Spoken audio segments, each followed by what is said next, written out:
Que a paz de nosso Senhor e Salvador Jesus Cristo esteja presente nesse momento em cada coração. Irmãos, durante muitos e muitos anos, eu venho testemunhando nas igrejas por onde eu tenho passado. Inúmeras pessoas pediram para que eu gravasse esse testemunho, para que esse testemunho pudesse, através de um CD, pudesse ser ouvido por outras pessoas, certamente no sentido de fazer com que as pessoas entendam que verdadeiramente Deus existe e que a vontade de Deus é que todo pecador venha ao conhecimento do seu estado pecaminoso e entenda que o amor de Deus é maior. E por esta razão, nós resolvemos fazer isto. E aqui está o meu testemunho. Irmãos, tudo começou no ano de 1942. Nessa época eu tinha 5 anos, estava indo para completar 6 anos de vida. Meu pai chegava da Itália, vindo dos campos de guerra. O meu pai servia o exército brasileiro e durante mais de 2 anos o meu pai combateu nos campos da Itália na Segunda Guerra Mundial.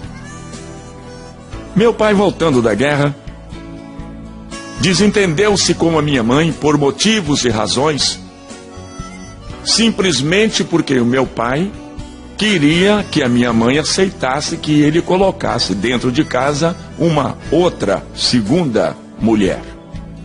A minha mãe, é claro, não concordou com a atitude do meu pai e houve uma briga entre o casal, isto é, o meu pai e a minha mãe. Minha mãe foi se queixar com o meu avô, que também não era flor que se cheirava. E o meu pai, como um homem brabo, valente, um homem decidido, o meu avô se armou e veio tirar satisfação com o meu pai. Meu pai, sabendo que o meu avô também era um homem resolvido, meu pai se escondeu do meu avô. Enquanto meu avô estava esperando meu pai foi para um bar nas proximidades, foi beber. E meu pai, já bêbado, voltou para casa quando o meu avô também já tinha ido embora. Meu pai chegou dentro de casa, gritando, brigando e ofendeu bastante a minha mãe. E o meu pai, dominado pela força da bebida, disse que ia matar a minha mãe. Eu tinha apenas 5 anos, eu ia completar 6 anos, eu não podia fazer nada. Meu pai então puxa de uma faca, bêbado, embriagado, nervoso, homem violento, chegando da guerra. Eu tinha quase certeza que meu pai teria coragem realmente de praticar uma ação criminosa. Ele disse: vou matar todo mundo, vou matar você, era minha mãe, vou matar os 3 meninos, eu era um dos 3. E ele de faca na mão e disse: vou matar primeiro esse aqui, era eu. Ele disse: vou matar esse macaquinho, porque eu sou de cor. E ele pulou para me agarrar. Isso que meu pai pulou para me agarrar. Eu pulei a janela para o lado de fora. Quando eu pulei a janela para o lado de fora, o meu pai pulou atrás, certo de que me agarraria. E se ele me agarra, com certeza ele iria me esfaquear. Meu pai saiu correndo atrás de mim. Isso que meu pai corre atrás de mim, minha mãe pega os meus 2 irmãos e pula para a casa do vizinho e pede socorro ao vizinho, e o vizinho amparou e protegeu minha mãe. Como meu pai não me alcançou, voltou de faca na mão. Mas graças a Deus ele não pôde fazer nenhum mal aos meus 2 irmãos, como também a minha mãe. E eu continuei correndo. Isto aconteceu na cidade de São Gabriel da Palha, no interior do estado do Espírito Santo. Quando eu cheguei lá no centro da cidadezinha de São Gabriel, num posto de gasolina, estava parado ali um caminhão. E eu entrei no posto e não permiti que o motorista ou o frentista me visse. Eu entrei secretamente, dei a volta, subi no caminhão E eles não viram. Em cima do caminhão tinha 3 toras de madeiras enormes. A terceira tora que estava cobrindo a carga do caminhão era uma tora que tinha um buraco no meio, ou seja, essa tora de madeira tinha um oco. E eu ainda amedrontado, pensando que meu pai vinha ainda atrás de mim, e eu, para me esconder do meu pai, eu entrei naquele oco do pau. E o motorista acabou de abastecer o caminhão, entrou no caminhão, ligou o motor e foi embora para a cidade de Colatina, também no estado do Espírito Santo. O caminhão viajou a noite toda e eu no buraco do pau. Quando o caminhão chegou na cidade de Colatina, eram 6 horas da manhã do dia seguinte. O motorista parou, certamente para tomar café, e eu aproveitei e saí do buraco do pau, desci do caminhão e fiquei perambulando ali pelas ruas de Colatina. Mais tarde eu cheguei numa pensão. Aí a dona da pensão, Dona Maria Isabel, veio conversar comigo. Ela perguntou de onde eu tinha vindo, perguntou quem eu era. E na minha linguagem de um menino de 5 para 6 anos, eu conversei com ela. Eu disse que meu pai tentou matar a minha mãe, queria me matar, e por isso eu tive que fugir de casa. E ela então me ofereceu uma caneca de café, me ofereceu um pedaço de pão. E perguntou para onde eu ia, e eu também disse a ela que não sabia para onde ir. Ela disse, se você quer ficar aqui em casa, eu arranjo uma esteira, coloco aqui embaixo da escada e você dorme aqui. E eu aceitei o convite de Dona Maria e fiquei ali alguns dias na sua casa. Ela me dava comida, ela me dava bebida, ela me hospedava embaixo da sua escada, ali em uma esteira, ela arrumou uma cama e eu fiquei ali. Mas eu, com saudade da minha casa, com saudade dos meus irmãos, com saudade da minha mãe, não sabia como voltar lá de onde eu havia vindo. Eu entrei num trem que parou à noite ali em Colatina. É um trem noturno que chamava-se Pau de Arara. Ele ia para Vitória, Espírito Santo. Eu entrei naquele trem também escondido e viajei à noite. No dia seguinte eu estava desembarcando na estação de Argolas, lá em Vitória, no estado do Espírito Santo. Desci daquele trem e fiquei perambulando pelas ruas ali do centro de Vitória. Quando me dava fome, eu virava as latas de lixos em cima das calçadas, e das latas de lixos sempre eu tirava alguma coisa para comer.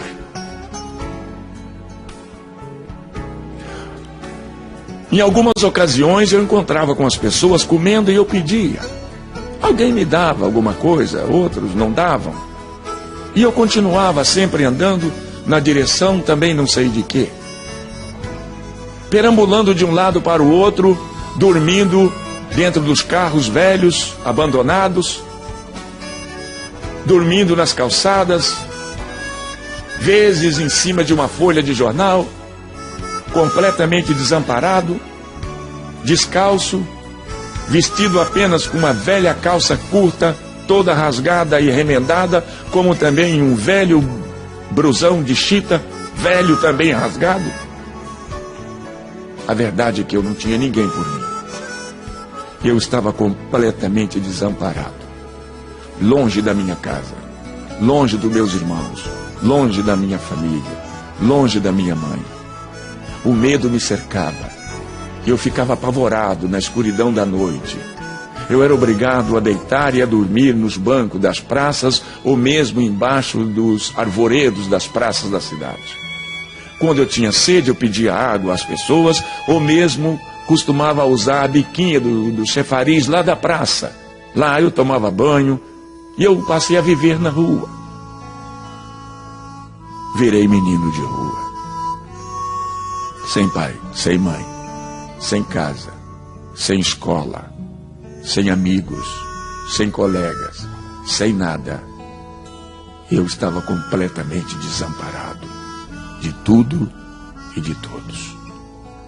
Quando foi um dia, eu entrei em outro trem na estação de Argolas, no bairro de Santo Alquatre, no estado do Espírito Santo. Escondido dentro de um trem, eu já havia habituado a fugir escondido. Eu viajei naquele trem e fui parar no Rio de Janeiro. Desembarquei na estação de Barão de Mauá. Era muita gente que transitava indo e vindo, e eu, perdido no meio daquela multidão, continuei caminhando sem saber para onde ir. E durante toda a minha vida, eu vivi no Rio de Janeiro. Eu dormia nas calçadas. Eu dormi muitas noites na Guarda Central do Brasil. Passei a viver e conviver com pessoas decaídas da sociedade como eu também. Eu era apenas um menino. Com 6, 7 anos de idade, agora eu já sabia fumar. Eu catava as pontas de cigarros encontradas pelo chão e comecei a fumar. E assim me viciei fumando, catando pontas de cigarros pelo chão. Misturado com outras pessoas, mais ou menos da minha qualificação, logo conheci uma droga chamada maconha. E eu comecei a fumar maconha. Eu ainda não tinha 7 anos de idade, mas eu já era viciado em fumar aquela praga. Depois de ser viciado, então as pessoas passaram a me usar. Agora me mostrava a droga, e eu precisava da droga, eu queria a droga. Eu tinha necessidade, eu dependia da droga. Foi aí que eles me ensinaram a roubar. E eu comecei roubando as coisas pequenas primeiro. Eu comecei roubando carteiras, bolsas de mulheres, brincos, cordões. Passei a roubar nos trens da Central do Brasil. Eu roubava a carteira no bolso das pessoas. Logo me transformei num excelente batedor de carteiras.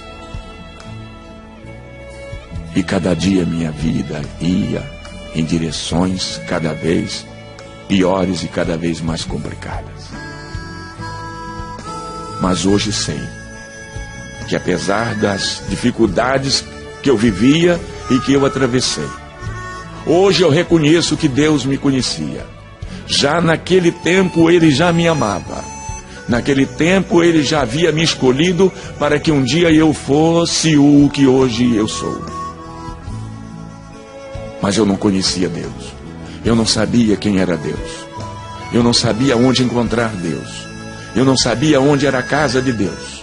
Eu não sabia como poder contar e dizer a Deus da minha situação. Mas Deus continuou me protegendo e me vigiando. E mesmo assim, eu aprendi a roubar. Depois aprendi a brigar. Eu fui um excelente brigador. Me ensinaram a lutar golpes de capoeira. Me ensinaram a usar uma faca. Me ensinaram a usar um baralho.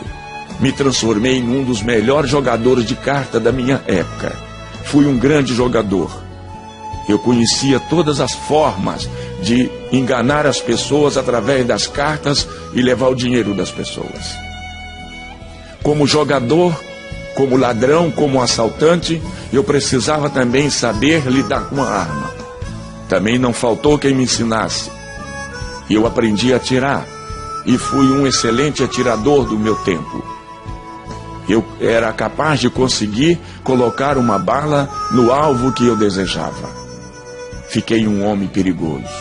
Fui crescendo, alcancei os meus 15 anos. Com 15 anos a polícia já me conhecia. Com 15 anos eu já havia experimentado várias e diversas cadeias no Rio de Janeiro.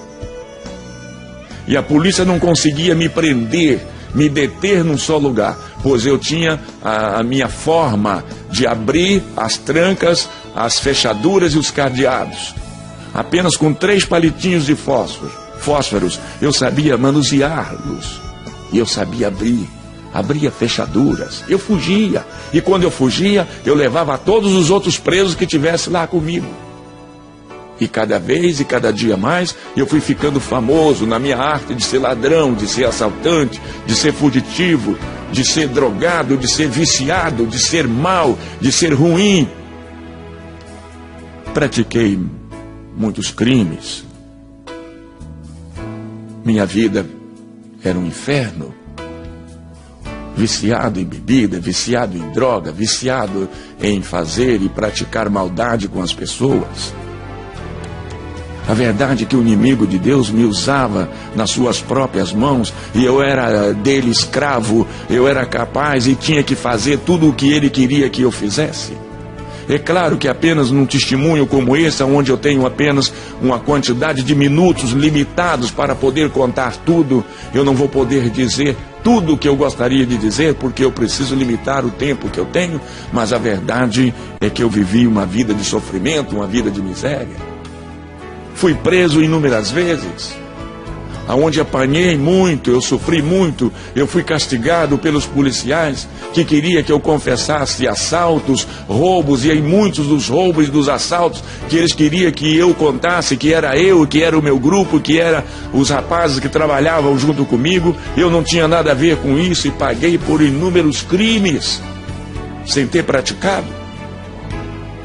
E tudo isso faz criar no coração das pessoas cada vez mais revolta e ódio. E o tempo foi passando, e logo começou a aparecer minhas fotografias nas páginas dos jornais daquela época. Tinha um jornal no Rio de Janeiro chamado O Dia, tinha um outro jornal chamado A Notícia, tinha um outro jornal chamado Luta Democrática. E eu comecei a me destacar nas páginas dos jornais com as minhas fotografias como marginal, perigoso, procurado, caçado pela polícia. Se alguém encontrasse, tinha autorização de matar, porque era a única forma de se livrar de um homem mau, perverso, nas minhas condições, seria matar. E havia muitas pessoas me procurando para matar, mas a verdade é que Deus não permitia que tal coisa acontecesse. Deus queria que eu me transformasse num pregador da sua palavra. Deus queria que eu me transformasse num cantor evangélico, e que através da minha voz, que através da minha música, aonde eu poderia alcançar milhares e milhares de almas. Deus tinha um plano comigo. As pessoas lá de fora não entendiam, e eu também não sabia de nada, mas Deus já havia me escolhido. Hoje eu sei disso. E eu cheguei à idade de 17 anos. Um homem perigoso. Certo dia eu conheci um senhor. Conversando com ele, ele conversando comigo, eu disse para ele que eu não tinha documento, que eu não possuía nem sequer uma certidão de nascimento. Ele disse: se você quiser, eu te levo no cartório, eu assino um termo de responsabilidade e eu tiro o seu documento de sua certidão. E eu aceitei. Ele me levou num cartório. Ele se responsabilizou-se por mim e foi feita uma minha certidão de nascimento. Para não dizer que eu não tinha nenhum documento, eu tinha agora a minha certidão de nascimento. Eu me lembrava justamente do dia que eu havia nascido, e conhecia e lembrava do nome da minha mãe, do meu pai e também dos meus avós. Então não foi tão difícil fazer uma certidão de nascimento. Naquela época as coisas eram mais fáceis, talvez, do que hoje são. E eu continuei praticando os meus crimes, cada dia e cada vez mais.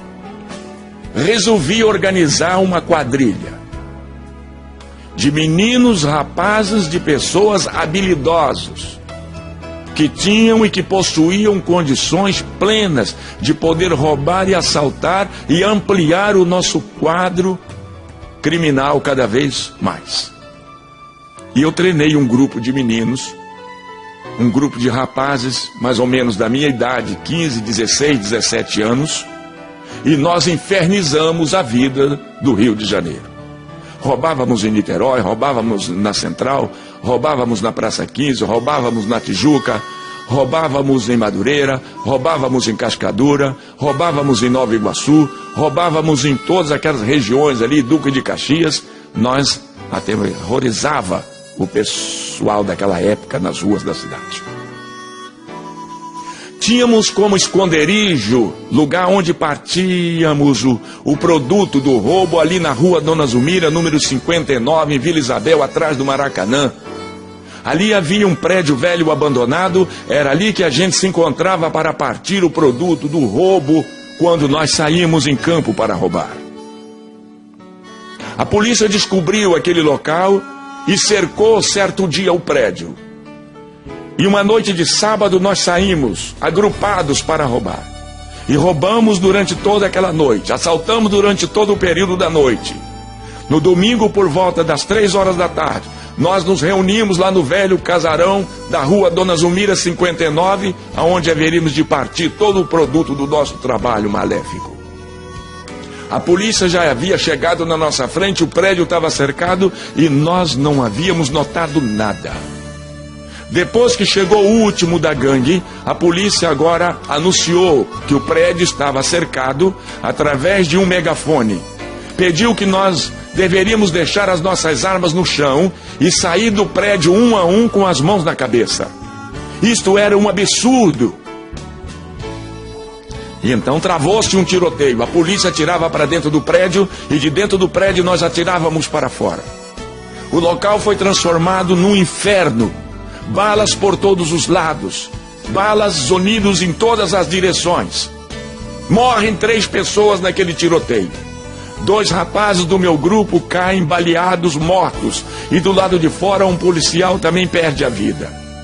Vendo eu que nós perderíamos a briga do tiroteio para os policiais, eles tinham muito mais condições do que nós do lado de fora, tinha muito mais arma e muito mais munição. Então eu disse que nós deveríamos nos abrir, cada um deveria fugir do seu modo, do seu próprio jeito, cada um deveria abrir o seu caminho a balas, e eu também peguei a minha direção.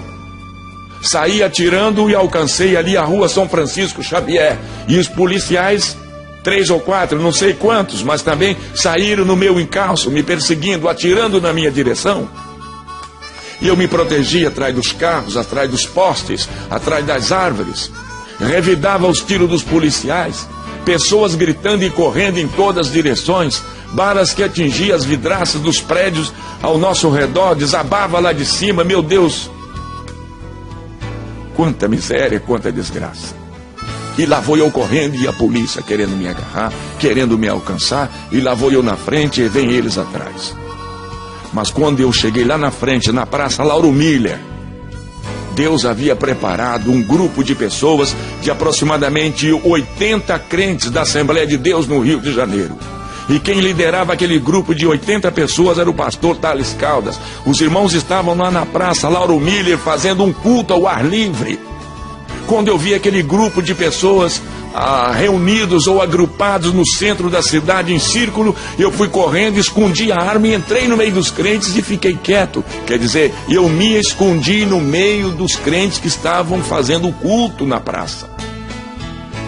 Os policiais que vinham de trás, atirando, querendo me alcançar, querendo me alvejar, não fizeram ideia que eu fiquei na praça no meio daquele grupo que estava cantando hinos e realizando culto, e os policiais passaram pela praça e foram lá para Tijuca, foram me procurar na favela, pensando que eu tivesse fugido lá para a favela, lá para o morro. Mas na verdade eu fiquei no meio dos crentes cá na praça, e os crentes de harpa abertas na mão, cantando o hino de número 15, foi na cruz, onde um dia eu vi os meus pecados castigados em Jesus. Depois do cântico deste hino, o pastor Thales Caldas pegou a Bíblia, abriu o livro de Deus no meio da multidão. Eu estava lá no meio da multidão, escondido, trêmulo, pálido, amedrontado do tiroteio que eu vim correndo lá da rua Dona Zumira. Eu não sei se alguém notou a minha chegada, eu não sei se alguém notou a minha entrada no meio dos crentes, mas a verdade é que foi a única forma que eu me encontrei para me esconder daqueles que vinham me procurando para me matar. Thales Caldas, agora de Bíblia na mão, cheio do poder e da graça de Deus, Thales Caldas faz a leitura do livro de São Mateus, do capítulo 11, no versículo 25, uma leitura muito bonita, quando ele disse assim: naquele tempo respondeu Jesus e disse estas palavras: graças te dou, ó Pai, Senhor dos céus e da terra, que ocultaste estas coisas aos sábios e aos entendidos e as revelaste aos pequeninos. Sim, ó Pai, porque assim te aprove. Todas as coisas me foram entregues por meu Pai. Ninguém conhece o Pai senão o Filho, ninguém conhece o Filho senão o Pai, ou aquele a quem o Filho quiser revelar. Vinde a mim, todos vós que estáis cansados e oprimidos, e eu, Jesus, vos aliviarei. Tomai sobre vós o meu jugo, e aprendei de mim, que sou manso e humilde de coração, e encontrarei descanso para as vossas almas, porque o meu fardo é leve, e o meu jugo é suave.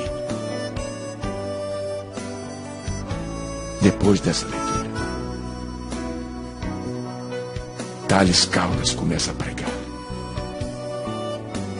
uma mensagem poderosa, eloquente, cheia de graça, cheia de poder, cheia de unção.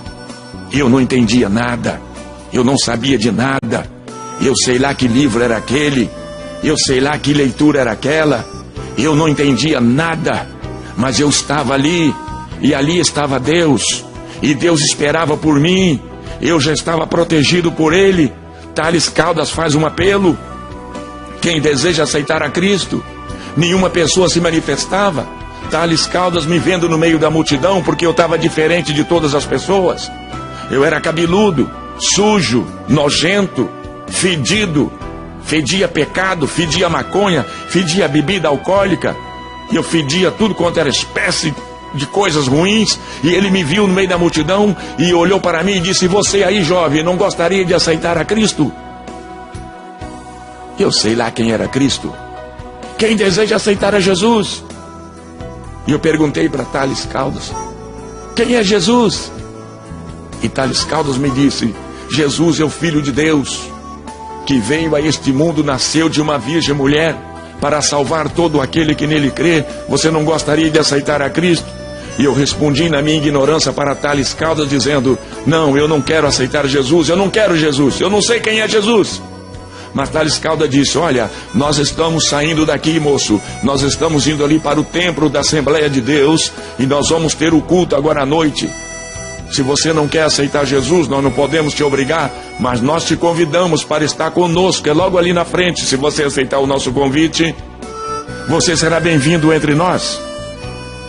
E lá na frente o irmão Nestor estava com a bandinha, preparou a bandinha, e a igreja saiu cantando. Os irmãos do ar livre saíram cantando na direção da igreja o hino Os Guerreiros se Preparam para a Grande Luta. E cada um cantando e marchando na direção da igreja. O povo saiu da praça e eu fiquei sozinho na praça. Quando eu me lembrei dos policiais, eu saí correndo e entrei no meio do povo. E então continuei marchando junto com o povo que ia para a casa de Deus realizar o culto da noite. Quando nós chegamos na porta, o povo entrou. A banda também que vinha entrou. Por último vinha Jair Pires, completamente atordoado, completamente dominado pela força maléfica do álcool e da maconha e do pecado e de toda a miséria. O irmão porteiro que estava em pé na porta, o irmão Pedro, vendo que eu não era crente, foi encontrar-se comigo nos primeiros degraus da subida daquele templo, estendeu a mão para mim e disse: jovem, bem-vindo à casa de Deus. E eu perguntei ao irmão Pedro: aqui é a casa de Deus? Ele disse: sim, meu filho, pode entrar, é a casa de Deus. E eu perguntei: e Deus mora aqui? O irmão Pedro, porteiro, respondeu: mora, meu filho, Deus está aqui, entra. Eu disse: é uma boa oportunidade para mim então conversar com Deus e dizer a Deus tudo aquilo que eu sou. Que eu sou um miserável, eu sou um desgraçado, eu sou um ladrão, eu sou um assaltante. Eu não tenho pai, eu não tenho casa, eu não tenho mãe, eu não tenho nada. Eu preciso contar isso para Deus. Eu virei para o irmão Pedro e disse: moço, por favor, vai lá. Traga Deus aqui que eu quero conversar com Deus. Eu quero bater um papo com Ele aqui. Chama Deus aí para mim. O irmão Pedro disse: meu filho, está na hora do culto. Deus não vai poder falar com você agora. Você terá que entrar. Assiste o culto e depois do culto, aí então Deus vai conversar com você. E eu aceitei essa condição que ele me propôs. Assisti o culto e que depois do culto Deus viria falar comigo. Levaram e eu sentei lá no centro, lá no meio da multidão que estava glorificando o nome de Deus. Era um culto tipicamente pentecostal. Os irmãos glorificavam o nome de Deus. Alguém sentado do meu lado começou a falar em mistério dos anjos de Deus comigo, e aquela língua me atrapalhou e eu fiquei perturbado. Eu logo lembrei que o homem disse que ali era lugar, era a casa de Deus, e eu não estava entendendo. Eu comecei a julgar que aquilo ali era um lugar de louco, era uma casa de loucos. Eu não entendia a palavra glória a Deus. Eu não entendia a palavra que os irmãos diziam aleluia. Eu não entendia que palavra é que os irmãos diziam quando diziam amém. E quando alguém falava línguas estranhas, aí complicava mais a minha situação. E eu pensei em levantar-me dali e ir embora. Eu disse: esse lugar não é bom para mim, isso aqui não está me agradando, eu vou embora. E naquilo que eu fiz menção de levantar do banco onde eu estava, veio uma mão muito grande de cima para baixo e me apertou contra o banco, uma mão enorme, uma mão muito pesada, e uma voz falou aqui nos meus ouvidos dizendo: não vá, sente aí, fica aí. Era a mão de Deus, era a voz de Deus que me tocava naquela hora. E ele me tirou todas as forças motoras das pernas. Eu queria me levantar, Mas agora eu não tinha força para levantar. A mão de Deus havia me tocado e eu fiquei colado no banco. Eu fiquei como que pregado no banco, sem poder me descolar dali. Eu então vi que agora eu não tinha força de levantar. Me lembrou do tiroteio lá de Vila Isabel. Eu disse, certamente alguma bala pegou no nervo da minha perna e eu estou baleado. Eu aí comecei a gritar no meio da igreja. Enquanto os irmãos estavam dando glória, eu comecei a dizer que eu estava baleado. Eu estou baleado, socorro, chama um médico. Ai, o nervo da minha perna foi cortado a tiro. Olha aqui, olha, chama o doutor, eu estou baleado. Eu perturbei o culto. Alguém chegou perto de mim e falou, o que você tem? Você está passando mal? E eu perguntei para a pessoa, você é médico? Ele disse, eu não sou médico, rapaz, mas eu sei o que você tem. E eu disse, então o que é que eu tenho? Ele disse, você tem falta de Jesus na sua vida, rapaz, você precisa de Jesus. E realmente, eu precisava verdadeiramente de Jesus. E Thales Caldas lá na frente continua lendo a palavra e pregando, vinde a mim todos vós que estáis cansados e oprimidos, e eu vos aliviarei. E alguém do meu lado me incentivava e dizia, meu filho, levanta a mão, aceita Jesus, é a oportunidade que você tem, é esta. E vendo eu naquele estado de miséria pecaminoso em que eu vivia, eu então resolvi levantar a minha mão e aceitei a Cristo como meu Salvador. Pastor Thales Caldas diz, traga esse jovem aqui à frente. E alguém foi lá e me pegou. Agora eu já tinha força para andar. Agora as minhas pernas já podia levantar. Eu pude me erguer do lugar que eu estava sentado. Alguém me ajudou e eu fiquei em pé. E o pastor Thales Caldas diz, traz esse moço aqui. Esse moço estava lá na praça com a gente lá. Traz ele aqui, vamos orar por ele. E eu vou à frente. Quando eu chego na frente do púlpito, Thales Caldas estende a mão para mim e disse, meu filho, bem-vindo à casa de Deus. E apertou a minha mão. E disse, ajoelha, meu filho, nós vamos orar por você. Eu tentei ajoelhar, mas que dificuldade. O revólver estava na minha cintura, me atrapalhava, me machucava, me incomodava. Eu não tinha como me ajoelhar. Eu então resolvi abrir os botões da camisa, tirei o revólver e coloquei o revólver lá no chão. Quando os irmãos viram eu tirar o revólver e colocar lá na frente, aí que a igreja começou a glorificar a Deus cada vez mais ainda. Coloquei o revólver, meti a mão no bolso, tirei as balas de 38 que havia sobrado da briga, coloquei ao lado do revólver. A igreja continuou glorificando. Eu tinha alguns cigarros de maconha no outro lado do bolso. Eu meti a mão e tirei os cigarros de maconha e coloquei junto do revólver. Lembrei que havia no bolso do meu blusão uma caixa de fósforo e também um maço de cigarro. Eu tirei e coloquei ao lado do revólver e a igreja continuou glorificando a Deus. E os irmãos oraram por mim naquela noite. Naquela noite o Senhor Jesus me tomou em seus braços. Naquela noite o Senhor Jesus me lavou. Naquela noite Ele me purificou no poder do seu sangue inocente derramado lá na cruz do Calvário. Naquela noite Ele me colocou diante das multidões para pregar o seu amor. Naquela noite Ele me deu autoridade para anunciar o seu evangelho, me deu autoridade para expulsar os espíritos imundos. Naquela noite Ele me deu poder para curar e sarar os enfermos. Naquela noite Ele fez de mim um pregador da sua palavra. Naquela noite que marcou a minha vida. Isso aconteceu no dia 4 de abril do ano de 1956. Até o dia de hoje o Senhor nunca se ausentou de mim, o Senhor nunca se afastou de mim, o Senhor nunca me deixou mais passar pelas decepções, pelas vergonhas que eu havia passado e que eu vinha passando até ali. Naquele dia Deus me transformou. Naquele dia Deus tirou aquelas palavras feias que eu tinha na minha boca e colocou novas palavras na minha boca. Naquele dia Ele colocou um cântico novo na minha boca. Ele me ensinou a cantar. Ele firmou os meus pés sobre a rocha e fez de mim um homem vitorioso contra todo o poder do mal. É com essa graça, é com essa presença, é com essa unção, é com esse poder é que eu me apresento diante de todos vocês para dizer que só tem um jeito, só tem uma forma, só existe uma maneira, a maneira do homem se livrar dos vícios malditos, dos maus costumes, de toda a dor, é aceitar a Cristo. E durante todos esses anos eu não tenho feito outra coisa a não ser ir de encontro às pessoas necessitadas, as pessoas que choram, as pessoas que padecem por não conhecer a Deus e não pararem para ouvir o que Deus tem para dizer. É por isso que, com a autoridade de Deus, eu entro por dentro de terreiros de candomblés, eu entro por dentro de salões de feitiçaria e de macumbaria, sempre abraçado ao meu violão, cantando e falando e pregando a palavra de Deus, e sou vitorioso porque são milhares e milhares de pessoas que eu tenho alcançado durante esses quase 50 anos que estou na casa de Deus cantando e pregando esta palavra, porque grande é a vitória que Deus tem me dado até aqui.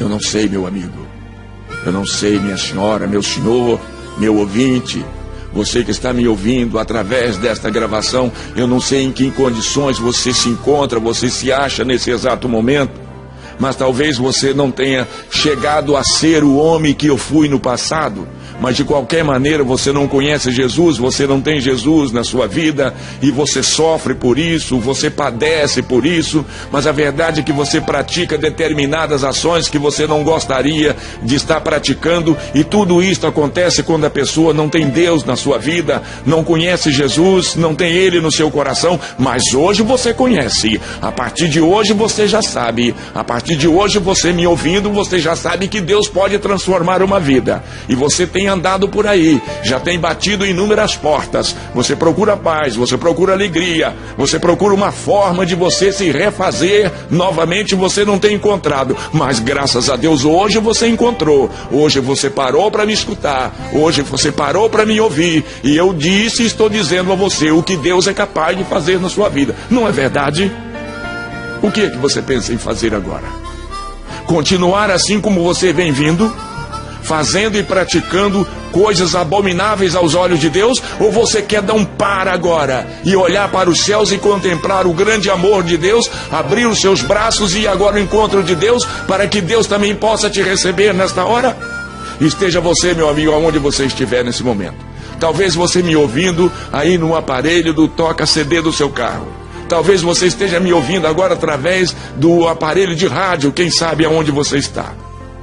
Não importa onde você está, não importa com quem você esteja, mas você precisa aceitar a Cristo, você precisa reconhecer o sacrifício dele lá na cruz do Calvário, quando ele deu a sua própria vida pelos meus pecados, pelos seus pecados e pelos nossos pecados. É a forma que o homem precisa entender e conhecer e abraçar as verdades de Deus para poder um dia morar na eternidade celestial. Eu deixo com você o meu abraço, eu deixo com você aqui o meu convite, para que você se decida hoje, para que você se decida agora, em aceitar, em receber o Senhor Jesus na sua vida como seu Salvador. Eu me despeço de você.